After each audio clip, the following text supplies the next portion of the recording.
Going on, guys? Jeremiah here with Auto Optic Customs 505, and today we are back at working on the Jeep.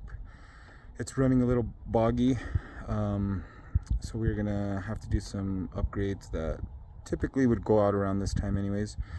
So we're gonna do some suspension replacements in the front. While we're in there, I got to take off the tire. We're going to do the crankshaft position sensor. So this video is just about the crankshaft position sensor. There's not a lot of videos on it. One guy showed me where it's at, and it's a little bit in the dark, so I want to kind of show you guys one, how to walk towards your Jeep and where to locate it, and yeah, we'll go from there. Bear with me, the wind is kind of brutal, but you're going to walk. So I'm walking towards the Jeep. This is the passenger side. Okay, I have aftermarket fender liners, so kind of gives me all this access in here. But I haven't taken out the tire off. I don't think I'll need to, even though I'm gonna, do some suspension. Then I'll show you guys what we're gonna be replacing. So we're gonna replace this whole front piece, which is already aftermarket, but it's had its days and it's got some play in it. So we're gonna take this out. And replace it. For now, we have a really upgraded 1-ton bar, but we need bigger rims. So until then, we're going to put this piece in and do some little upgrades. But again, back to the crankshaft position sensor. So you're going to go in through where the shocks are, and if you guys could see that sensor back here.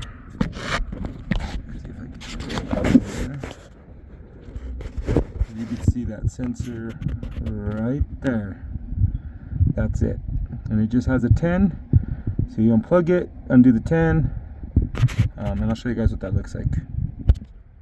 Alright, to be honest with you guys, I tried from the top. I didn't have much luck, so I just came through the bottom by the catalytic converters, and slid my hand up through there and just unscrewed it and pulled it up. So this is what it looks like. As always, sensors don't really show like anything's really wrong with them or anything, but they give out over time. So we will reverse install. Alrighty guys, so when trying to reverse install, I followed torque specs because I was trying to do the right thing.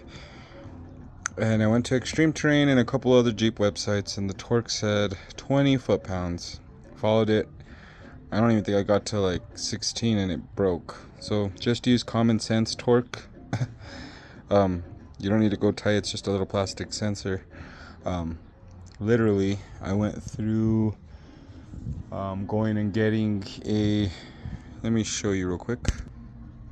I literally got a angle drill attachment.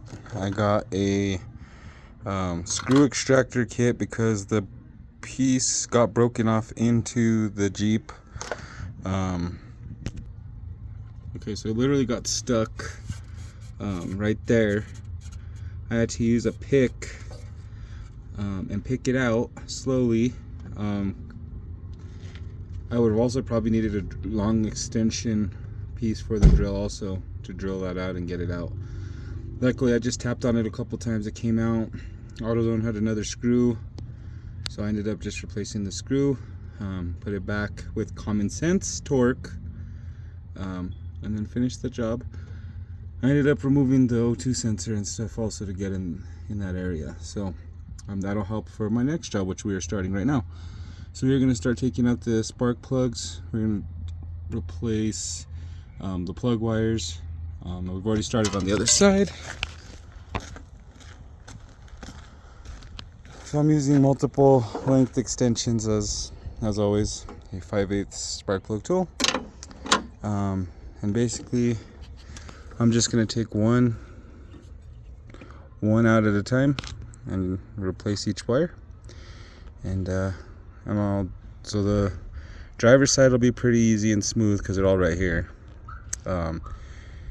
Probably the hardest part will be just fishing these back around the motor for the other side. But let's knock out 2, 4, and 6. We already have 6 undone, so we'll jump to this side being done. Alrighty guys, so I did knock out all three of them. There's 6, 4, and 2. All of them are ready to torqued, ready to go. I also have the new block set up here. 6, 4, and 2. The plugs are already on them. So basically now I'm going to jump to the passenger side, and we'll just basically slide the wires back. We'll see how easy it is to do that. If it's as easy as just sliding it in and out, we'll go from there. If I have to take off everything like some of the videos show, we'll jump to that step. Alrighty, so I disconnected the other side. So 1, 3, and 5, they're right here. They're part of a, they're like connected with like a little connector back here. Keeps them all together. So I'm gonna try and just keep those all together. And then on this side, I pulled the batteries out. This one has a dual battery for all the accessories and everything. So pulled both of those out, gave me tons of room. So I'll be able to access 1, 3, and 5.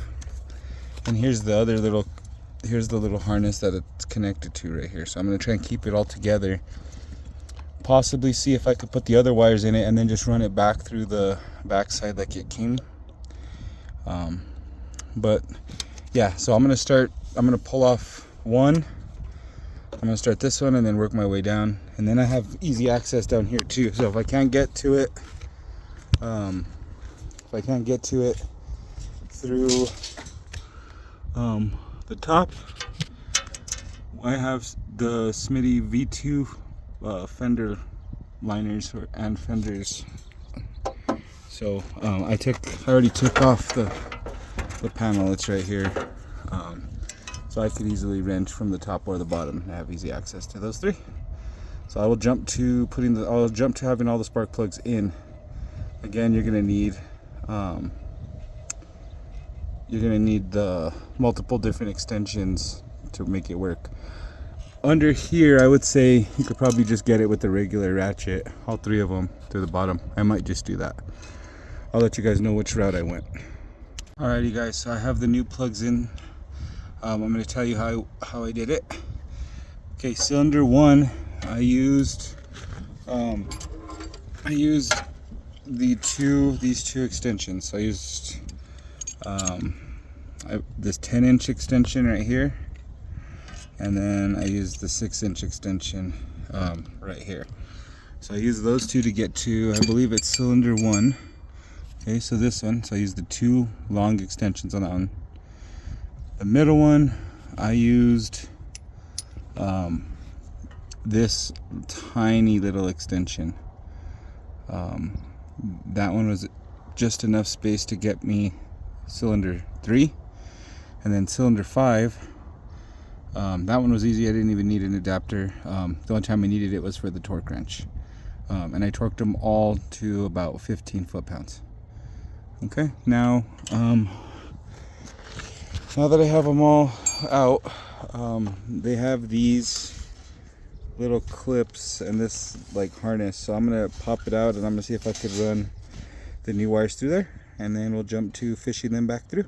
Okay, I already ran the wires, but just to give you guys a demonstration of how I did it pretty quickly, I wrapped electrical tape around the top part. I stuck a little tiny zip tie in the middle, wrapped that also with the electrical tape, and then I'll show you guys how I ran it. But let me show you guys a little example of how it looked before I ran it through. Okay, in a nutshell, this is pretty much an example of how I taped it with the zip tie to pull it from behind the engine. Okay, so here's where I ran it through behind the engine. If you could see where the blue wires are, there's a spot right underneath this tube. It's about that big, just enough room for the wires to go through. I sent this about halfway across, kind of about where it's at right there, and you could see the zip tie, and then I just lightly tugged it over until this little part got stuck where these little brackets need to go on the brackets on the motor, and that's it. So I hope that helped you guys. I will jump to taking off the ignition coil. Okay, so now I'm going to take off the ignition coil. So first you gotta undo this connector. So there's a little lock right here, this red lock. You gotta get a screwdriver, lift it up, and then there's a little tab. You just pull and then slide it back. Let me see if I can do it with the screwdriver real quick. Okay, let's see if you guys can see the little red lock. So pretty much just stick your screwdriver like I did. I lifted it up. Make sure it doesn't go up anymore, and then just unhook it. There you go. Okay, so that's unhooked, and then it's two 10 millimeters, and I already have them ready to go.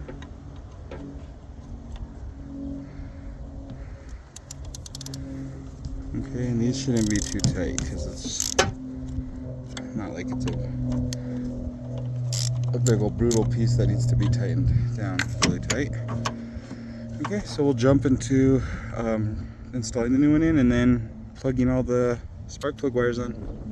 Alrighty guys, just for a quick reference, this is the PCV purge valve, like I was telling you when I started the Jeep, and it was running. The check engine light's on because this wasn't even plugged in. The connector, this piece is broken, so I need to replace this, and then that'll complete the engine and the maintenance part of it, and then we'll go from there. Alrighty guys, so I put the new ignition coil, sorry, and I plugged in this set of spark plug wires. When I did that, it started to, when I started it up, it actually started to sputter and run pretty obnoxious. So instead, what I did was I unplugged them and tried them a different way. That didn't do anything, kept it running kind of rough. At that point, what I did instead is I was following two wiring diagrams. So when I first started, the wiring diagram that I was following was 513, and that's what was wrong. So then I followed the other one, which was 135, and that one started running. It started running good after that. While I was working on everything, I noticed that there was a cracked PCV purge valve canister, and it was leaking from right here. So there'll be a check engine light, but the engine's running very smooth. There's no rough idle or anything, no blinking check engine light. So I ordered that part. I'll show you guys right now that it's running. That it's running good. Like I said, there'll be a check engine light, but it's due to that purge valve. But see, the check engine light's not flashing no longer. It's just solid. So we're good to go here with the plug change. I'm very happy with it. Just a side note, I did have a 1994 Jeep Grand Cherokee, and me and my dad thought we were all cool when we rebuilt the engine and we upgraded all the wires and the distributor and everything with MSD wires and stuff like that. And when we did that, we tried to fire it up and it never ran smooth, and we had to put the stock distributor back in and it fired right up and ran like a dream. So sometimes aftermarket stuff, sometimes can be funky, and that's what I was actually gonna, after if this didn't change everything, I was gonna actually go to the spark plugs and switch them out, and then same thing with the block until it started running smooth again, because this was just an upgrade. We're just upgrading some stuff as this thing gets older. Eventually, once this thing blows, I intend to put either a little Cummins 4BT or something in it, but until then, we'll just keep upgrading. We are gonna do some suspension mods. I'm gonna do the ball joints on this, so it's more fun to come. So yeah, stay tuned. Thanks for watching, guys.